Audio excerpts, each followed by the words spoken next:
Hi, my name is Maria Tumanyan and I'm gonna give a speech about monogamous dating. Michael is on top of Lana, his body tightly wrapped around hers. Lena taps Michael on the back. As he moves away, the two females rub their genitals together, screaming in pleasure. This is no orgy stage for an X-rated movie. Lana, Michael, and Lena are bonobos, a rare species of chimp-like ape, describes Meredith F. Small in What's Love Got to Do with It, published in Physical Anthropology and read on May 12, 2013. Today my topic is not just about sex, but since we're not monkeys or apes, it is about dating and having a monogamous relationship built on love and sex too, of course. Everyone should be in a monogamous relationship. According to the survey I gave to the class, 10 of you are single and only 9 are currently in a relationship. Nevertheless, all of you but one has fallen in love at least once, and only one has been dating several partners at the same time. So I just want to say, whoever you are, I'm going to find you. I personally know what it is like to be polygamous. I have experienced it and I know what the outcomes are. And now I have been dating with one person for the past 9 months, and trust me, the difference is obvious and the results are great. So first I will point out some of the problems you face if practicing polygamy, then I'll tell you about the solution. After that the benefits will be introduced, and finally I'm going to give you hints on how to become monogamous.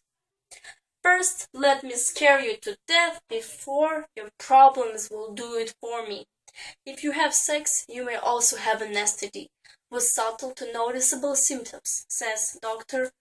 Carlos A. Flores, gynecologist at the clinic located at the 500 East Olive Avenue in Burbank, in the interview taken by me on May 13, 2013.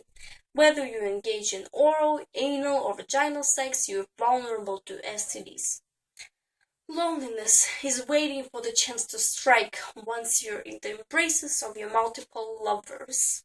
The article, The Nature of Loneliness, by Lydia Lil Gibson, published on the University of Chicago Magazine website and accessed on May 13, 2013, talks about how loneliness leads to anything that could be damaging but less pleasurable, such as high fat and sugar in your diet, drugs, alcohol, and less exercise. Bored to death might not even be a joke after all.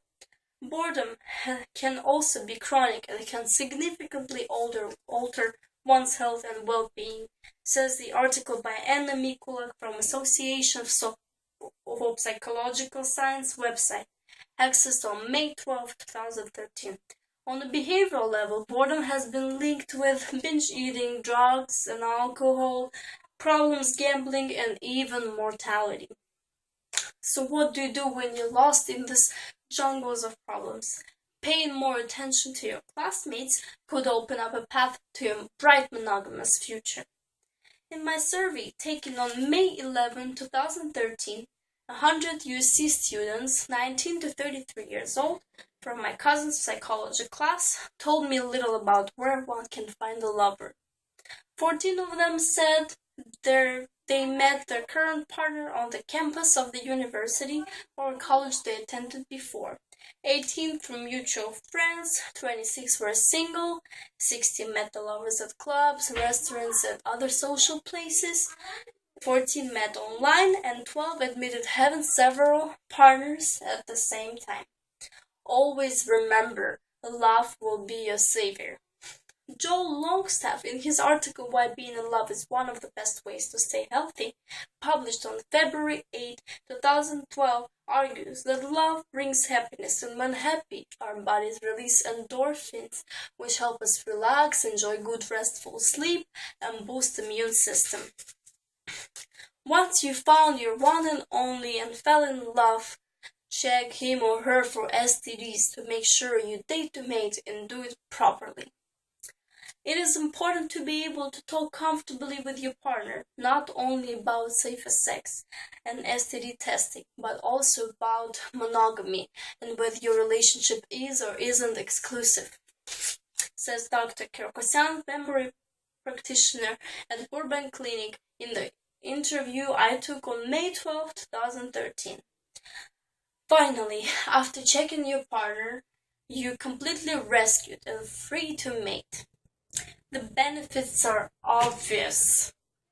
The article It Makes You More Fertile and Can Help You Live Longer, Why Sex is Good for You by Anna Hodgkins, published on August 2, 2011 on Male-Dale website, explains that for a man, a powerful orgasm is an equivalent of having 2 to 3 milligram shot of diazepam, a muscle relaxant.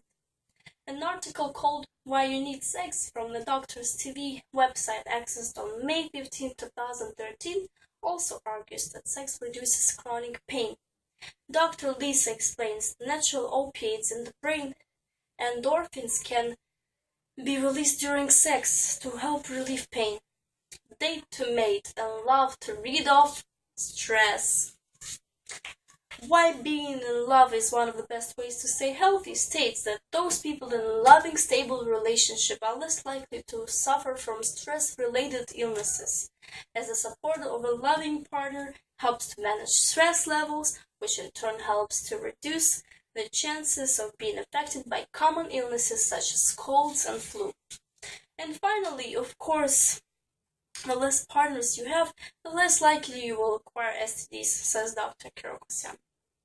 So now you're wondering how exactly you earn the honor of being called a truly monogamous and healthy couple. Go on dating websites. Come to Mock Club, where many people meet each other and start dating. Check your partner for STDs. Have only safe sex. Talk. Try to understand each other and build trust between you and your partner. Be honest with each other. And now that we have covered what you have to do in order to be successful at having a great monogamous relationship, I would like to start my conclusion by summarizing what I sought to communicate to you. Everyone should date and practice monogamy. It will make you and someone else happier, letting you have more fun while also being healthy and happy. Today, I've opened your eyes to the problems you're facing nowadays, told you the solution is engaging in a monogamous relationship, showed you how it will benefit you, and I gave you a list of the things that should be done in order to achieve the best results. When I mentioned bonobos' highly sexual personality in my introduction, I didn't tell you why they're behaving in that way. Bonobos are constantly competing for food, and sex helps them release tension as well as form alliances.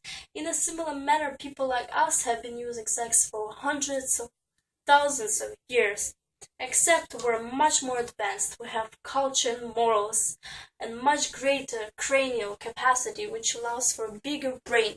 We can choose what is better, safer, and more pleasant for us, and we know how great it feels to have someone who can cuddle you very hard. Thank you.